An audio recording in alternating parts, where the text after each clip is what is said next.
साठी कायदा होणं गरजेचं आहे असं वक्तव्य ज्येष्ठ समाजसेवक अण्णा हजारेंनी केलेलं आहे। कायदा झाल्यास आपल्या मर्जीनं कोणी पक्ष बदलणार नाही असंही अण्णा हजारेंनी म्हटलं। आम आदमी पक्षाच्या खासदारांनी पक्ष सोडल्यानंतर हजारेंनी हे वक्तव्य केलेलं आहे। लोकांनी चारित्र्य संपन्न लोकांना निवडून द्यावा असं आवाहनही यावेळेला अण्णा हजारेंनी केलं। पक्ष आणि पार्टीच्या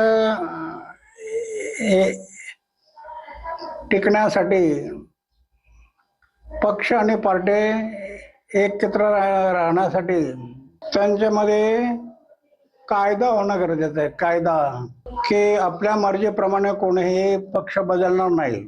सत्ता आणि पैसा याच्या लालचमध्ये येतात, इकडलं तिकडं तिकडलं इकडं, आणि त्याच्यामध्ये मन मर्जीप्रमाणे सत्ता बदल काम होतं, बरोबर नाही।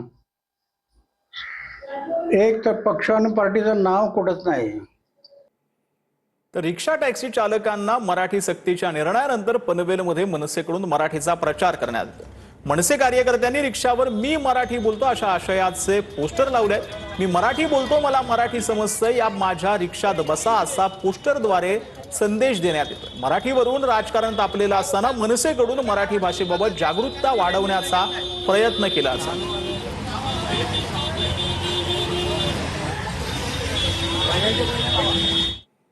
तर आता बातमी आहे ठाण्यामधून। ठाण्यातील ज्ञानेश्वर नगरमध्ये आरोग्य केंद्राच्या कंटेनर लावण्यावरून वाद निर्माण झाला। या प्रकरणी ठाकरेंच्या शिवसेनेच्या नेत्यांनी महापालिका आयुक्त सौरभ राव यांची भेट घेतली।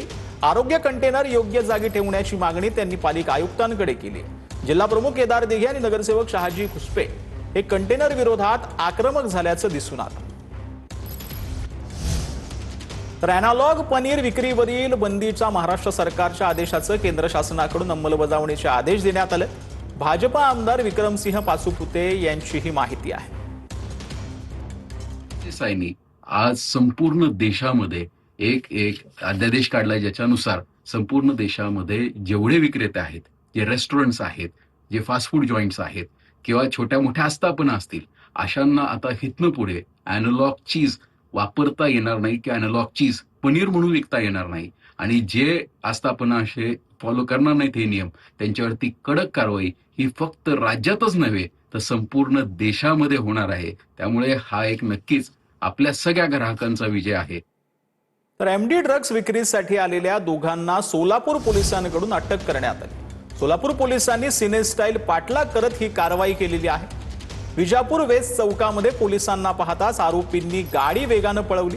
8 ते 10 किमी पाठलाग केल्यानंतर पळून जाणाऱ्या आरोपींना पोलिसांनी पकडलेलं आहे। शेतातून पळून जाण्याच्या तयारीत होते, तेवढ्यात पोलीस पथक तिथे पोहोचलं आणि त्यांना ताब्यात घेतलेलं आहे। सदरील इसमांची नाव तौसिफ सय्यद आणि फुलारी हे दोन्ही आरोपी पुण्याचे राहणारे आहेत। एक हडपसर आणि एक पुणे सबर्ब मधलाच राहणार आहे। आणि या दोघांना ताब्यात घेऊन यांच्या गाडीची झडती घेतली असता त्यांच्यासोबत एकूण 47 ग्राम एमडी ड्रग्ज मिळालेला आहे। या दरम्यान या संदर्भात आपण जेलरोड पोलीस स्टेशन येथे गुन्हा दाखल केलेला एनडीपीएस ऍक्ट अंतर्गत आणि पुढील तपास सुरू आहे। तर पेण पोलीस ठाण्यातील गैरवर्तन प्रकरणात हवालदारासह सहाय्यक पोलीस निरीक्षकाला निलंबित करण्यात आले। मद्यपानाच्या नशेमध्ये महिला दक्षता समितीच्या सदस्याशी मोबाईलवरून गैरवर्तन केल्याचा आरोप होता। या प्रकरणी हवालदार प्रकाश कोकरे आणि सहाय्यक पोलीस निरीक्षक नितीन मोहिते यांचं निलंबन करण्यात आलेलं आहे। तर नाशिकमध्ये म्हाडा भूखंड घोटाळ्यात गुन्हे शाखेनं मोठी कारवाई केल्याची माहिती मिळते। प्रसिद्ध बिल्डर दीपक करमचंदानी यांना एसआयटी आणि पोलिसांनी अटक केली। बनावट नकाशे आणि खोट्या सही शिक्क्याद्वारे शासनाची फसवणूक केल्याचा आरोप करण्यात येतो।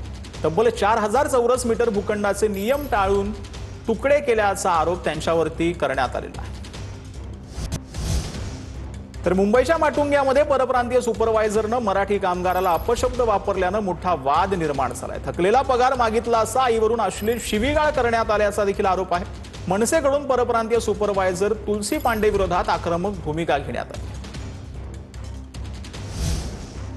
राहिल्यानगरच्या लोणी रस्त्यावर युवक आणि युवतीचं भांडण झालं। भांडणाचा व्हिडिओ व्हायरल झाला।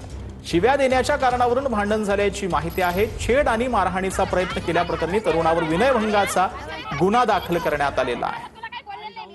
लांबून लांबून लांबून लांबून बोला. लांबून बोला.